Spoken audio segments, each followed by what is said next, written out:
বন্ধুরা, গাজায় ইসরায়েলের আগ্রাসনের মধ্যেই নতুন করে যুদ্ধের দামামা বেজে উঠেছে লেবানন সীমান্তে। দুই দেশের সেনাবাহিনী ভারী অস্ত্রশস্ত্র নিয়ে প্রস্তুত, যে কোনো মুহূর্তে আক্রমণ শুরু হবে।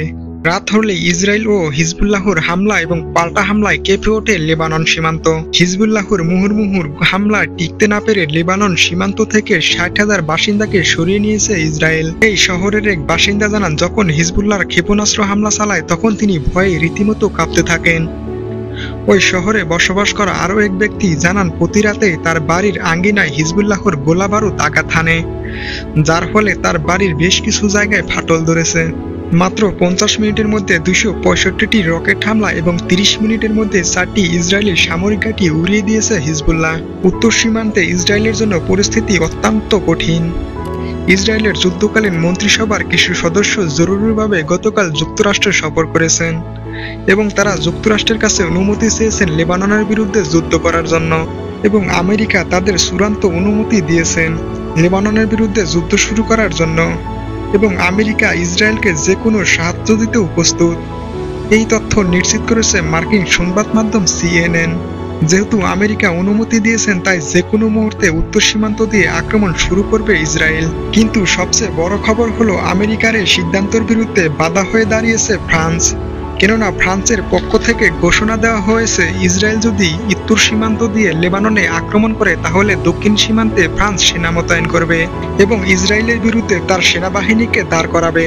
ফ্রান্সের এই সিদ্ধান্ত মোটেও সহজ কিছু নয়, কারণ ইউরোপীয় ইউনিয়নের মধ্যে সবচেয়ে শক্তিশালী দেশ হলো ফ্রান্স এবং যুক্তরাষ্ট্রের পর সবচেয়ে শক্তিশালী ন্যাটো সদস্য হলো ফ্রান্স। আর এই খবর নিশ্চিত করেছে বিখ্যাত সংবাদ মাধ্যম বেকিং ডিফেন্স।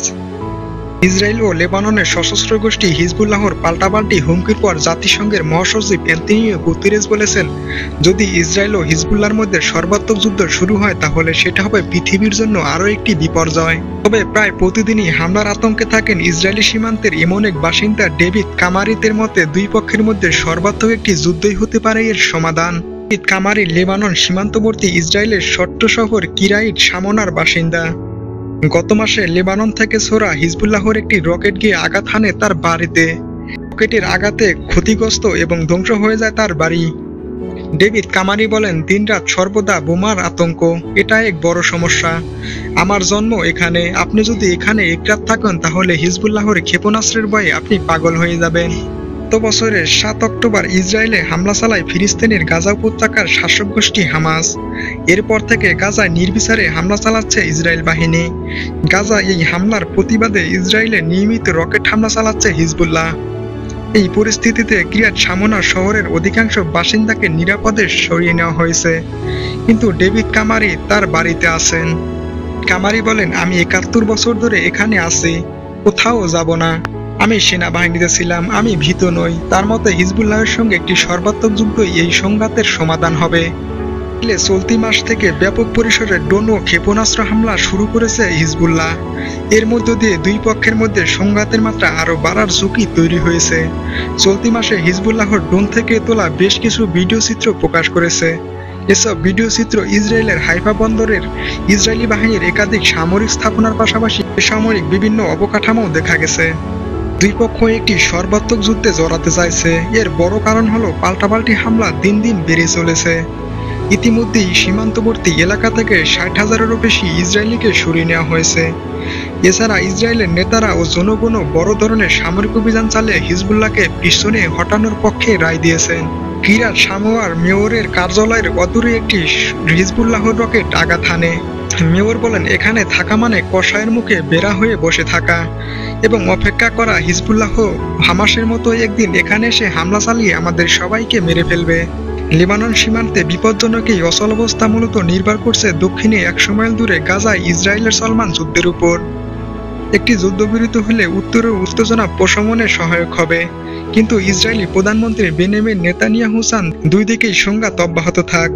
কঠোর ডানপন্থী সরকারের মিত্রদের কাছ থেকে হামাসকে নির্মূলের যে প্রতিশ্রুতি দিয়েছেন তা অর্জন করতে চান তিনি। নেতানিয়াহু ও তার কঠোর ডানপন্থী মিত্রদের লক্ষ্য যে পূরণ হওয়ার নয়, সেই ইঙ্গিত আসছে ইসরায়েলের সামরিক বাহিনী থেকেই। গত সপ্তাহে ইসরায়েলি সামরিক বাহিনীর মুখপাত্র বিয়ার অ্যাডমিরাল ড্যানিয়েল হেগেরি বলেছেন, হামাসকে নির্মূল করা কোনোভাবেই সম্ভব নয়। ইসরায়েলি সাংবাদিকদের তিনি বলেন, আমরা হামাসকে নির্মূল করতে পারবো এমন কথা জনগণও বিশ্বাস করে না। সীমান্তের এই সংঘাত নিয়ে ইসরায়েল এবং লেবানন উভয় দেশের মানুষের মধ্যেই সংকটাপন্ন রয়েছে। তবে ইসরায়েল ও হিজবুল্লাহর মধ্যে যদি একটি সর্বাত্মক যুদ্ধ শুরু হয়, তাহলে তাদের দুর্দশা ভিন্ন এক মাত্রায় গিয়ে ঠেকতে পারে। আতঙ্ক শুধু সীমান্তবর্তী এলাকাতেই সীমাবদ্ধ নেই। লেবাননের রাজধানী বৈরুতেও অনেকে যুদ্ধের আতঙ্কে রয়েছেন। কেউ তো ব্যাগ গুছিয়ে রেখেছেন, ঠিকঠাক করে রেখেছেন পাসপোর্ট। তারা বলেছেন, যদি সর্বাত্মক যুদ্ধ শুরু হয় তাহলে যে কোনো মুহূর্তে তারা দেশ ছেড়ে চলে যাবেন। হিজবুল্লাহর প্রধান হাসান নাসরুল্লাহ বলেছেন, যুদ্ধ শুরু হলে ইসরায়েলের কোনো অংশ হামলা থেকে বাদ যাবে না এবং ইসরায়েলের রাজধানী তেল আবিবে হামলা করে সেটাকে ধ্বংস করে দেওয়া হবে। হিজবুল্লাহর কাছে রয়েছে যুদ্ধ করার মতো সমরাস্ত্র। ইরান তাদের অস্ত্র ও অর্থ দিয়ে সহায়তা করে থাকে এবং সম্প্রতি ইরান থেকে এক বিশাল রকেটের চালান হিজবুল্লাহর কাছে পাঠানো হয়েছে বলে অভিযোগ রয়েছে। আর ইসরায়েলের অন্যতম মিত্র সামরিক পরাশক্তি যুক্তরাষ্ট্র। বিশ্লেষকরা বলছেন, যদি ইসরায়েল ও হিজবুল্লাহর মধ্যে একটি সর্বাত্মক যুদ্ধ শুরু হয় তাহলে উভয় পক্ষের জন্য সেটা বড় বিপর্যয় ডেকে আনবে।